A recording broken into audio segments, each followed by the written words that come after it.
Hybrid engine सच में बहुत ही एक कमाल के इंटेलिजेंट इंजीनियरिंग में से हैं। ये इंजन पेट्रोल से भी चलते हैं और इलेक्ट्रिकल मोटर से भी चलते हैं और ज़रूरत पड़ने पर पेट्रोल और इलेक्ट्रिकल मोटर दोनों के पावर को यूज में लेते हैं।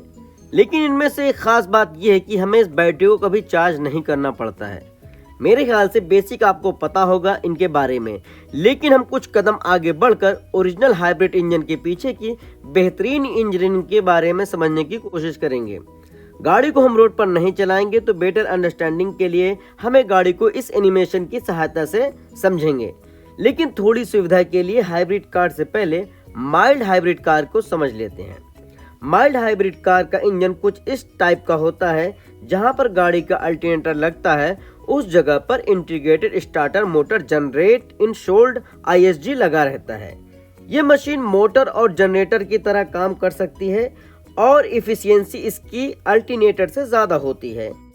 इन इंजन की खास बात यह है कि इनमें स्टार्टर मोटर नहीं होता, क्योंकि ISG ही गाड़ी को स्टार्ट करता है। जब इंजन स्टार्ट होता है तो 12 वोल्ट बैटरी ISG को सप्लाई देती है और ISG डायरेक्ट बेल्ट के थ्रू क्रैंकशाफ्ट से जुड़ा रहता है और इस टाइम एक मोटर की तरह काम कर रहा है और इंजन को स्टार्ट करता है। और यहाँ पर गाड़ी बहुत ही स्मूथली स्टार्ट हो जाती है बेल्ट सिस्टम की वजह से। जब गाड़ी चलना शुरू करती है तो साइड में लगी lithium ion battery pack ISG को पावर सप्लाई करता है और ISG इंजन को गाड़ी की स्पीड बढ़ाने में हेल्प करता है।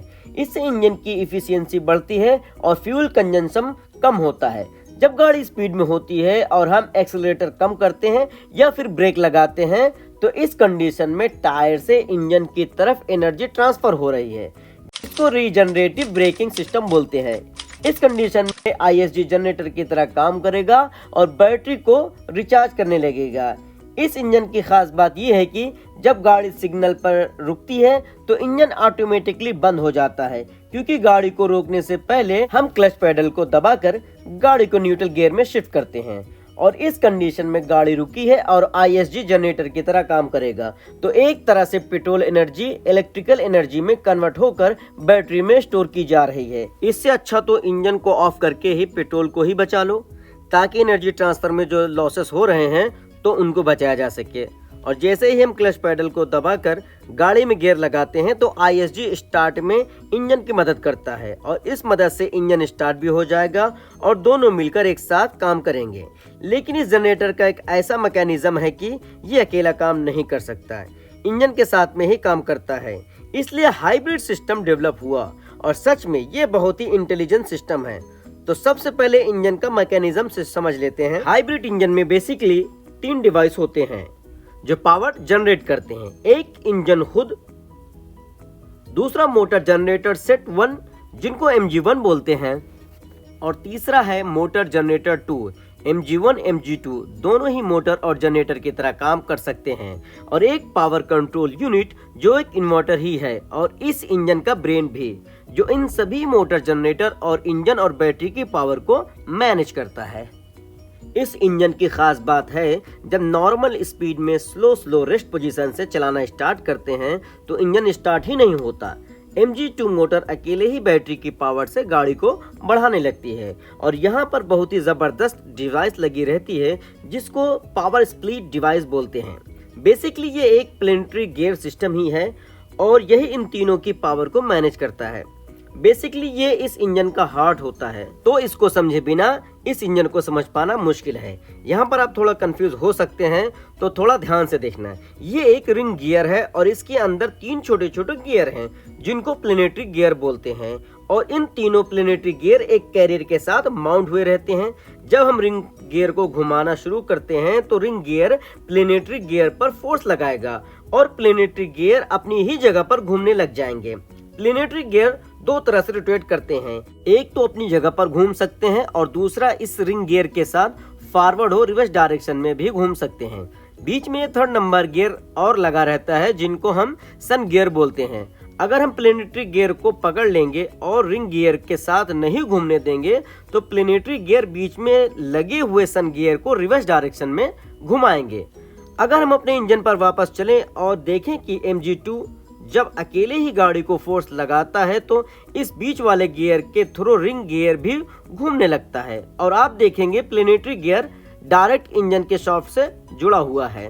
इंजन तो फिलहाल बंद है, तो इंजन प्लेनेटरी गियर को सन गियर के साथ में घूमने देगा नहीं, सिर्फ अपनी जगह पर ही प्लेनेटरी गियर रोटेट करेंगे और सन गियर को रिवर्स डायरेक्शन में घुमाने लगेंगे। और सन गियर MG1 से जुड़ा हुआ है, तो MG1 भी रिवर्स डायरेक्शन में रोटेट करेगा, लेकिन एकदम फ्रीली रोटेट करेगा, ना ही मोटर और ना ही जनरेटर।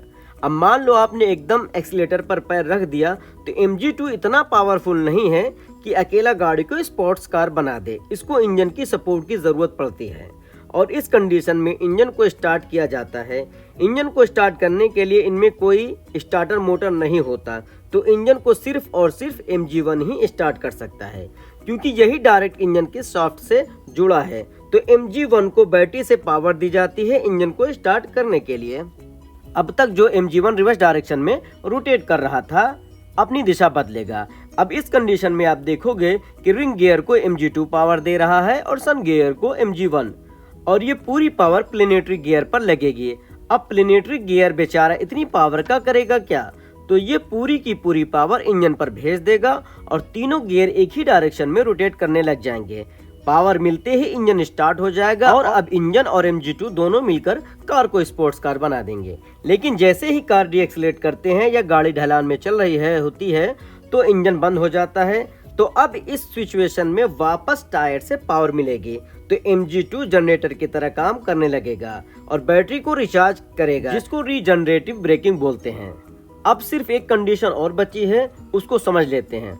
मान लो यह बड़ी बैटरी डाउन है और गाड़ी को अकेले इंजन पे चलाना है जब तक बैटरी चार्ज ना हो जाए। तो फिलहाल गाड़ी रेस्ट पोजीशन में है और रिंग गियर इस गियर से होते हुए व्हील से जुड़ा है, जिसका मतलब है कि रिंग गियर लॉक है।